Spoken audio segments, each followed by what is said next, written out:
Muy bien, son las 9:49. Aparte del debate y, en fin, ahora el informe de la alcaldesa Villarán, uno de los temas que nos ha mantenido en vilo desde el viernes es el sismo y tsunami en el Japón, 9 grados en la escala de Richter, que además las imágenes que hemos visto han sido inéditas. Ha sido el peor sismo, el más dramático sismo en 140 años que no ocurría en el Japón. Pero lo que nos ponemos a pensar ahora, además de lamentar profundamente lo que les está pasando a los japoneses, es qué pasa con nosotros, cuáles son las prevenciones que podemos tener y sobre todo si tenemos o hemos sacado lecciones a partir de lo ocurrido con la alerta de tsunami el viernes. Está conmigo el general Luis Palomino, jefe del INDECI, para conversar al respecto. General, gracias por venir. Gracias, buenos días por esta oportunidad. La pregunta que muchos están haciendo es si el sismo en el Japón nos va a golpear. Hay réplicas que siguen despertando alerta, alarma, pánico. En todo caso, cómo nos afectó el viernes y si nos va a afectar en estos días. Lamentablemente estamos frente a un fenómeno que es impredecible. No podemos decir cuándo va a pasar nuevamente o de qué magnitud va a ser, pero que los sismos van a darse, sobre todo en el cinturón del Pacífico y en nuestro caso frente a lo que es la placa de Nazca, eso es indudable. En el caso de Japón, el sismo ha sido muy severo. Se sostiene ahora que es el cuarto más fuerte en la historia de los sismos registrados en los últimos 100 o 200 años. Sin embargo, este sismo ha tenido muchas réplicas y va a seguir teniendo réplicas. Probablemente, y eso hay que tener en cuenta, una réplica puede ser incluso más fuerte que el sismo inicial. En consecuencia, tenemos que estar muy atentos a las noticias que vengan del Japón y lo que sucede allá, porque si hubiera un sismo similar, podría generarse nuevamente un tsunami y podría llegar nuevamente a nuestras costas. No siempre va a llegar con la misma altura de las olas, dependerá de muchos factores que se junten para que suceda en nuestro territorio, por lo menos los efectos generados por allá. Pero no debemos pensar que también tenemos nuestro vecino de Chile que es susceptible a sismo, y en Chile hubo hace más o menos 50 años el sismo más severo de la historia, en 1960, y allí llegó un tsunami a nuestras costas, y ese tsunami que se inició en Chile llegó a Japón y allí mató más de 2.000 personas por el efecto del tsunami en Chile, y después de viajar más de 20 horas casi en la ola. Entonces no sabemos cómo se comportan los fenómenos dependiendo de muchos factores. En este caso, el sismo de Japón generó un tsunami cercano para ellos, cercano para Rusia incluso, que golpeó sus costas, o Taiwán y otras islas cercanas, pero para nosotros generó un tsunami de origen lejano, que nos permitió tener informaciones e irlas dando a la población a medida que esta ola avanzaba. Y recordemos que duró 19 horas el viaje de esa ola. Tiempo suficiente para que las autoridades pudieran ser informadas, se tomaran conciencia del asunto y la población informada también gracias a los medios de comunicación oportunamente. Y se tomaran las acciones de prevención acudiendo a lugares seguros, abandonando las zonas cercanas al litoral y poniéndose a buen recaudo en todo sentido. Por ejemplo, se cerró la Costa Verde, hacia una playa al sur de Lima sumamente vulnerable, fue evacuada 100%, esta vez, a diferencia del simulacro de 26 de febrero, que nadie hizo caso al asunto. Esta vez sí respondió la autoridad y obligó a todo el personal, incluso a los que quedaban, a abandonar la playa o la zona de la playa, porque era lo indicado.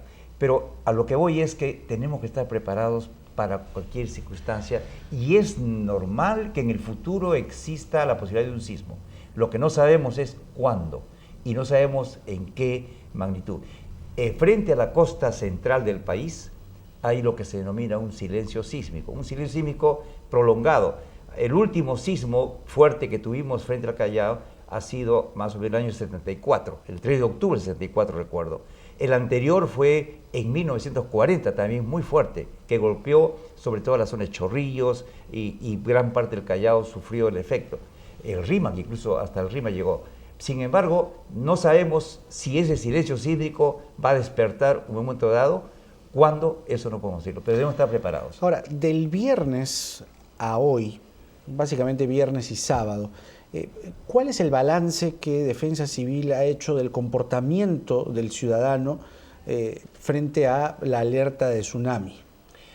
Creo que frente a los frecuentes fenómenos que se han producido, Haití, Chile, últimamente en la frontera Chile-Perú, hubo la semana pasada un sismo muy fuerte, felizmente sin daños, frente a los frecuentes sismos que estamos sintiendo de no muy gran intensidad en nuestro territorio, y gracias a los simulacros que se vienen realizando, que cada vez la gente las toma con más seriedad, tanto el de agosto del año pasado, en noviembre, igual el de febrero, que nos permitió casi vivir lo sucedido el viernes. Creo que eso ha permitido que las personas en esta oportunidad, la población en general, reaccione positivamente, y eso hay que reconocerlo. Pero lo que quizá hay que llamar la atención es que el viernes se presentaron casos de personas yendo al acantilado como si esto fuera un espectáculo. Es decir, también se ha presentado ese tipo de casos. Una persona murió en San Bartolo por Mirón. Se cayó sí, claro, pero quería ir a mirar el tsunami. Entonces, esas cosas también habría que yo creo que eso llamar la atención. En este caso, para esta situación es anecdótico, porque es lo menos, destacable en cuanto al comportamiento general de la población, que ha sido muy importante. Y algo que quiero resaltar es que no solamente la población ha reaccionado con mucha entereza, con mucha responsabilidad y dejando sus negocios, sus actividades para contribuir a la seguridad colectiva, sino que también que las autoridades han actuado desde un primer instante eficientemente, guiando a la población, dándole normas, dándole indicaciones, ofreciéndole ciertas zonas seguras con agua, víveres, carpas, lugares de descanso que estaban predeterminados en los planes previstos de contingencia. Entonces, las autoridades han actuado muy bien, han actuado con conocimiento de causa, pese a que son autoridades municipales o regionales recientemente asumidas sus funciones en enero. Sin embargo, han actuado como si tuvieran muchísima experiencia. En ese sentido, creo que hay que destacar la labor de las autoridades, la labor de la población y la relación entre autoridades y población que han respetado las normas, las indicaciones con mucha responsabilidad. Las reacciones que se tuvieron en las primeras horas, como por ejemplo suspender las clases en colegios próximos a la costa, ¿fueron oportunas? ¿Qué otro tipo de reacciones oportunas se dieron en ese momento? Creo que, por ejemplo, medidas que han sido muy buenas, que las clases se suspendieran en la tarde, porque en la mañana sabíamos que el tsunami llegaba, pero después de viajar 19 horas, que es lo que dura la travesía desde Japón hasta nuestras costas, por llegar a la parte de Tumbes, en primer lugar, demorarían por lo menos hasta las 6, 7 por lo menos de la noche. Teníamos todo el día para prepararnos. Y que hayan suspendido las clases en las tardes y en la noche fue una medida adecuada. Pero no solamente las clases, también las labores de las personas que trabajaban en la zona litoral. Eso ha permitido, por ejemplo, yo he recorrido la zona hacia el Callao, hacia las 7, 7 y media de la noche, y no había un tránsito tan fuerte un día viernes como hubiera sido normal si la gente salía del trabajo o de sus actividades normales y hubiera sido una congestión. Entonces, muy bien que se suspendieran las actividades y las clases para que no solamente estuvieran seguras las familias, sino para que no las autoridades, los vehículos de emergencia que tendrían que actuar pudieran desplazarse sin problemas. Las ambulancias o hubiera sido necesario atender muchos heridos en caso de necesidad, estábamos con una zona despejada para llegar fácilmente. El profesor Piqué de la UNI ha hecho un pronóstico, ¿no? Claro, sin advertir cuándo, porque eso es imposible, pero él ha dicho que se vienen 2 sismos fuertes en el Perú. ¿Ha tomado nota en Defensa Civil de esta advertencia de Piqué? Se vienen no solamente 2. Ajá. Podrían venir, y digo podrían venir, no digo vienen, podrían venir muchos más sismos fuertes, porque vivimos en una zona altamente sísmica. No es ninguna novedad decir que va a haber un sismo en el Perú en el futuro.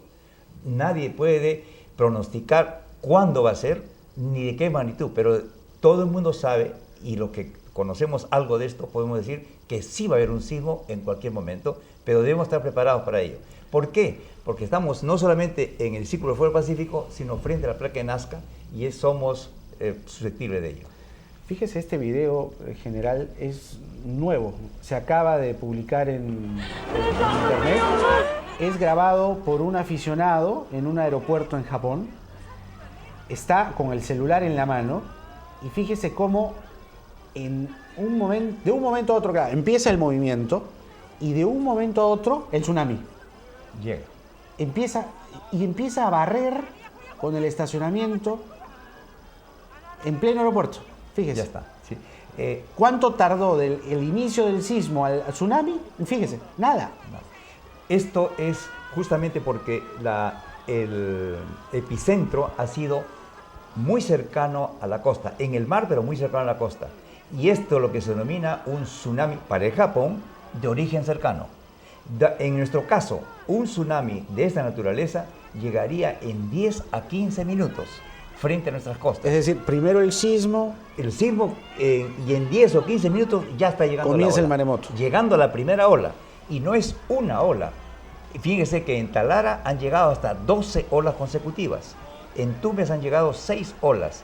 En Lima han llegado más de 6 olas como esta. Y normalmente la primera ola no es la más grande.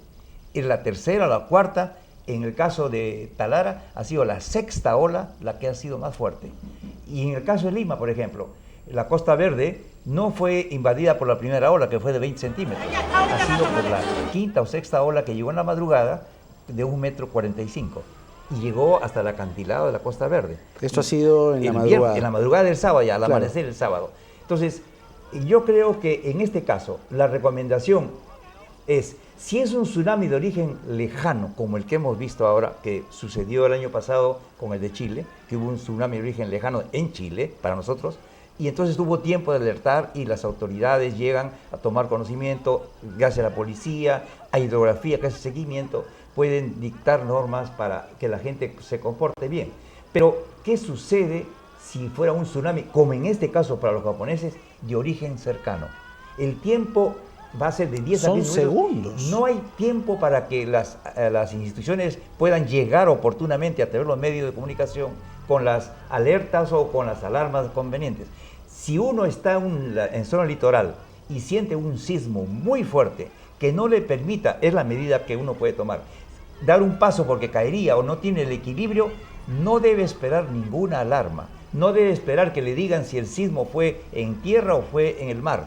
Debe de inmediato buscar una zona de refugio. Altura. Si es en la punta, hay edificios debidamente ya determinados que dan la acogida a todas las personas que viven alrededor de ellos para buscar refugio. Como en este caso, ¿no? Sí, en este caso, la persona está dentro del aeropuerto a una altura X que le permite estar por encima de la ola. Los edificios tienen capacidad de soportar, edificios me refiero, no viviendas como las que hemos visto que caen, para que den garantía, sobre todo cuando están ya bien estudiados los edificios, como en la punta se ha hecho, y en el caso de la Escuela Naval también es un refugio para aquellas personas que sean transeúntes en la punta, porque hay edificios predeterminados para las viviendas, o sea, ya saben a dónde acudir, pero la punta, el edificio de la Escuela Naval se ha dedicado a las personas que no residan en la punta, que en caso de un sismo y un tsunami puedan acudir a este local. Ahora, se decía... la zona de la punta, particularmente. La punta y todo lo que llega hasta la parte de Bellavista es una zona de muy alto riesgo en caso de un tsunami. Si uno que vive que está en la Plaza de la Punta quisiera llegar a pie a un lugar de refugio, que ya están determinados en el Yaguarhuaca o en los estadios o en lugares establecidos, demoraría caminando más o menos 40 minutos.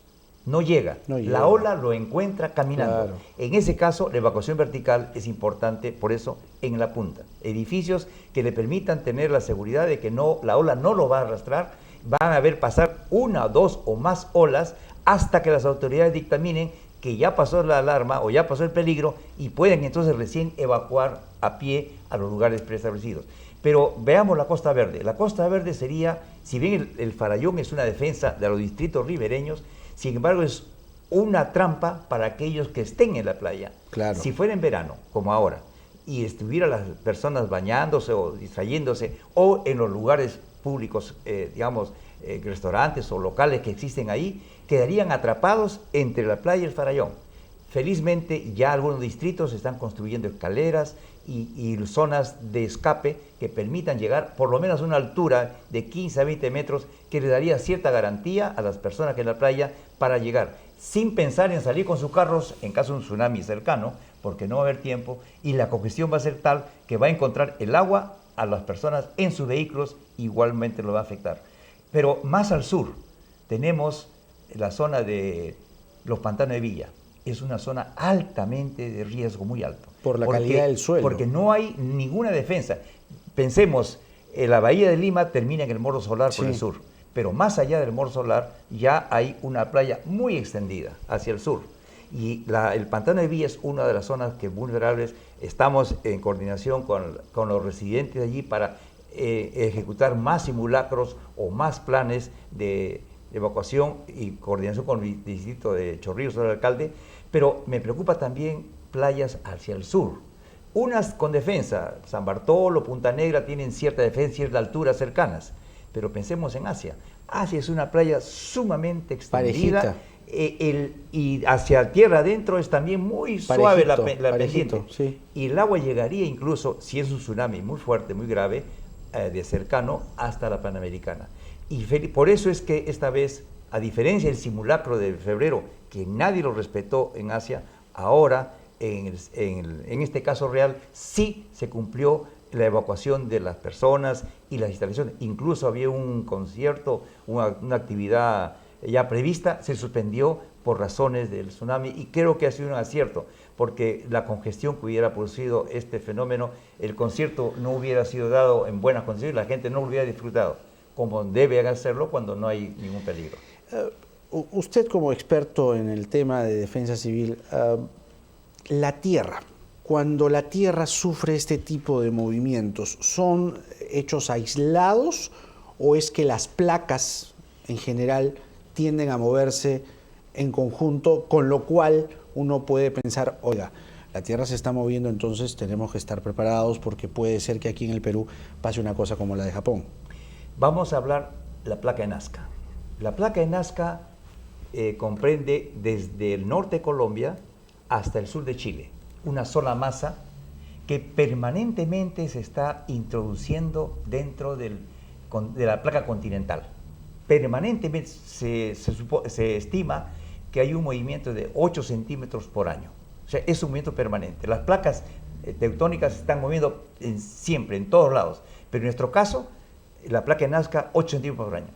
Pero esa placa no se mueve como un todo, como un conjunto. Si podríamos decir, se ha fraccionado en tramos. Y estos tramos se van desplazando a veces sin mucha resistencia que le impida avanzar. Y en ese caso hay pequeños sismos que lo detectan los sismógrafos o llegan a 3.4, 5 máximo, leves, que no afectan. Pero hay zonas de este tramo de placa, no todo el conjunto, sino tramos de placa, que sufren una mayor resistencia durante mucho tiempo. Es lo que denominamos el silencio sísmico. Lo que hablábamos hace un momento. Sí, en consecuencia, esa resistencia, la placa trata de vencerla cada día, a cada instante, hasta que llega un momento en que está la fuerza de la placa, del conjunto mismo que la ayuda, que rompe esa resistencia. Y si esa resistencia ha sido muy grande, se produce una energía, se libera una energía tan grande que produce un sismo ya de grado 7, grado 8 o grado 9 como en el Japón. Y ese es el peligro, que la placa no actúa como un todo, sino por partes. Entonces no sabemos dónde va a avanzar, porque no tenemos capacidad de mirar el interior de la Tierra. Todavía no hemos descubierto la forma de llegar a saber eso. Calculamos, se puede medir, hay métodos, pero no tenemos la certeza de cuándo va a suceder o cómo va a suceder. Y eso es lo que tenemos que tener en cuenta. Pero uno puede, sin ánimo de alertar ni alarmar, ¿no? Pero uno puede deducir ah caramba, Chile se movió, Sí. Japón se movió, la placa de Nazca, somos un país sísmico, Y hace tiempo, estamos expuestos a un sismo. y diríamos, como les explicaba, en el caso de Lima, la bahía de Lima o la zona central del país, no tenemos un sismo muy fuerte del año 74, que fue de 7.5. Que fue no es además muy grande. epicentro en El Lima. 74, más o menos frente al Callao. Sí. Pero el anterior fue en 1940. O el 70. El 74 fue el siguiente. Claro, 74, 70 fue en Ancash, ¿no? En Ancash, bueno, ese fue ya en Chimbote, frente a Chimbote, Claro. también en el mar. Sin embargo, los daños, aparte de golpear muy duramente a Chimbote, Casma, destruyó gran parte La de la Cordillera ciudad, Blanca, ¿no? pero destruyó Huaraz. Claro. Por el efecto de la onda fue tan fuerte, fíjese cuánto avanzó, destruyó Huaraz y produjo la caída de la luz del Huascarán, El Huascarán. y arrasó Yungay y Rangailca. En consecuencia, los efectos no sabemos cómo pueden presentarse en forma directa o indirecta. Huaraz sufrió indirectamente por el sismo, porque no fue cerca a su epicentro. En cambio, por ejemplo, Haití sufrió el efecto prácticamente debajo de la ciudad, por eso fue tan destructivo. En Chile, en cambio, siendo más fuerte el sismo el año pasado, sufrió menos porque esto fue en el mar y el efecto mayor fue por el tsunami que vino después, que destruyó y afectó a la población más que por el sismo mismo. Además que en Chile tenían un respeto por las normas técnicas, los edificios están bien construidos, se respetan mucho las edificaciones, entonces son zonas seguras, las casas o los edificios son seguros, pero en nuestro caso debemos tener cuidado con las zonas periféricas de las ciudades que normalmente han sido invadidas o han sido ocupadas sin permiso o sin un estudio de suelos y están en laderas o condiciones precarias que en caso de un sismo pueden sufrir daños muy considerables. Bien, Son general, muy vulnerables. Bien, general, yo le agradezco mucho por estos minutos. Sin duda tenemos que estar bastante alertas, ¿no? Sí. Tenemos que estar alertas. Y yo, permítame reiterar que los medios de comunicación son nuestros aliados estratégicos en este caso, porque van a permitir que las personas, la población en general, vaya tomando conciencia de la realidad. No es para alarmar, no es que estemos presagiando desgracias, pero creo que en estas situaciones más vale pecar por exceso que por defecto. Y a veces, si inicialmente a las 6 de la mañana se dijo que podía venir una ola de 6 metros, es porque no teníamos información precisa. Claro. Pero tenemos sí idea de que eso puede suceder. Ahora, se dijo también que a medida que transcurriera el día, ya íbamos a tener informaciones más precisas y después a las 7, 8 de la mañana ya estábamos diciendo la ola, gracias a la información de geografía y navegación de la Marina de Guerra, que la ola sería entre 1 y 1,50 y la predicción ha sido muy bien estimada, porque la mayor altura que alcanzó la ola en el norte, que fue en Tumbes, llegó a 1,45 m, y aquí en el Callao, no la primera, pero la sexta, séptima ola alcanzó 1,50 m. O sea, eso es lo que queremos que la población tome conciencia y primero, escuche con atención lo que dicen las instituciones científicas al respecto. No de personas que se lanzan a predecir en un momento dado por ganar notoriedad o por ganar audiencia y lamentablemente pueden contradecir incluso lo que están diciendo. O generar pánico innecesario. Pero también que acaten, y como ha sido este caso del tsunami del lejano que nos afectó, las disposiciones que las autoridades locales den, porque ellos son los que van a tener responsabilidad de conducir directamente la situación. No es Intesi el que va a estar manejando cada situación, imposible. Son las autoridades regionales, las autoridades municipales las que van a dar, como ha sido en esta ocasión, en que han actuado muy, muy bien y creo que hay que resaltarlo. Autoridades por un lado, población por la otra, en ese no, claro, la de población esfuerzos. tiene simplemente que acatar. Sí, pero lo ha hecho muy bien. Ajá. Eso hay que destacar, porque a veces hay personas que contradicen o anteponen sus intereses personales a los que puedan dar la colectividad. Esos son los que generan después problemas. Y son los que primero que se quejan después y reclaman por qué no se dijo, por qué no se hizo. Pero cuando tienen que actuar, no ayudan. Bien, general, muchas gracias. A ustedes muy amable por la oportunidad. El general Luis Palomino, jefe de Defensa Civil, comentando, en fin, lo que podemos tener como información de cara a un sismo que podríamos tener, no se sabe cuándo, porque no tenemos los humanos aún la tecnología capaz de predecir el día y hora de un sismo, ¿no? Pero tenemos que ser conscientes que vivimos en un país sísmico y hay que estar, yo tomo una palabra que el general Palomino dijo el viernes, atento, ¿no? Él dijo, no alarma, yo recuerdo mucho eso, general, dijo, atento, hay que estar atentos y eso es importante, atentos a lo que digan las autoridades. 10:14, una pausa, venimos con más Café y Noticias.